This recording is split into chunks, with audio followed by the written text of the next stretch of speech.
تقریباً 12 ارب روپے سے زیادہ خریدا جانے والا میڈم وزیر اعلیٰ کا جہاز جو ہے وہ پوری نون لیگ کے کندھوں پہ اعصاب پہ سوار ہو چکا ہے۔ نون لیگ میں موجود ہر سیانہ جہاز کی خریداری پر اپنا موقف رکھتا ہے۔ جن نون لیگی رہنماؤں کے پاس کوئی حکومتی عہدہ نہیں ہے، انہیں چونکہ اس جہاز میں بیٹھنے کی کوئی امید ہی نہیں ہے، اس لیے وہ جہاز کا کھلے عام دفاع کرنے کے لیے بھی تیار نہیں ہے، اور وہ نجی محفلوں میں کہہ رہے ہیں کہ جنہ کھادیاں گاجراں یا جنہ نے کھانیاں نے گاجراں ٹھڈ انہاں دے پیڑ۔ مگر دوسری طرف رانا تنویر جو ماشاءاللہ وفاقی وزیر بھی ہیں، جو نہ صرف جہاز خریدنے کا دفاع بھی کر رہے ہیں بلکہ خریدنے کی وجوہات بھی بتا رہے ہیں، ان کا کہنا یہ ہے کہ میڈم وزیر اعلیٰ کا پہلا جہاز کافی پرانا ہو چکا ہے، جس کی وجہ سے نیا جہاز خریدا گیا۔ اس پر رانا تنویر صاحب سے عرض کرنا تھا کہ پرانی تو اور بھی بہت سی چیزیں ہیں۔ ناظرین، اس ساری صورتحال میں میری 2-4 وزیروں سے بھی بات ہوئی ہے، نون لیگیوں سے بھی بات ہوئی ہے۔ ان کا کہنا یہ ہے کہ ہمارے حکمرانوں کو اپنی قائد کے حوالے سے کہہ رہے ہیں کہ ان کو کوئی شرمندگی نہیں ہے۔ لوگ یہ سمجھ رہے تھے کہ جی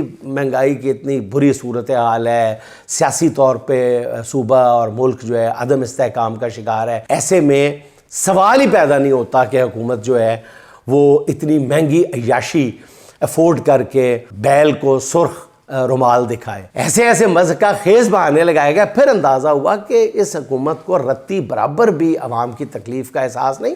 عوام یہ سمجھتی ہے کہ نہیں اتنے مشکل حالات میں ان کے کچھ نہ کچھ تو وہی بات یاد آ جاتی ہے کہ بچے کی پیدائش کے بعد ڈیلیوری روم سے نکلے 1 گھنٹہ ہوا تھا، ماں کو بھی ہوش آیا ہی تھا کہ بدن میں طاقت بالکل ختم ہو گئی تھی، کروٹ لینا تو دور کی بات ہے، ہلنے میں بھی خاتون کو بے پناہ دقت ہو رہی تھی۔ اس نے بڑی مشکل سے بستر پر لیٹے ہوئے اپنے دائیں ہاتھ کو حرکت دی، کچھ ٹٹولا ادھر ادھر، اور ہاتھ کو اس کو کچھ محسوس نہیں ہوا۔ پھر بائیں ہاتھ کو حرکت دینے کی کوشش کی، کچھ نہیں ہاتھ لگا۔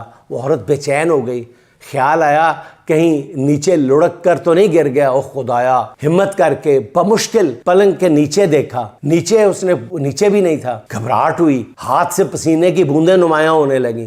ہلکے سے بڑے کمزور سے نحیف سے ہاتھ سے اشارہ کر کے نرس کو اشارے سے اپنے پاس بلایا۔ ہونٹ ہلے، کچھ الفاظ نہیں نکل سکے، تو نرس نے ماں کی گھبراہٹ محسوس کر لی، اس کی آنکھیں بھی نم ہو گئیں، اور آخر میں بہرحال وہ بھی ماں ہی تھی، ماں کی تڑپ کو وہ کیسے نہ سمجھ پاتی، تو اس نے انکیوبیٹر روم سے نوزائیدہ لا کر ماں کے ہاتھ میں بچے کو تھما دیا اور کہنے لگی میں سمجھ سکتی ہوں بہن، لو جی بھر کے دیکھ لو اپنا بچہ۔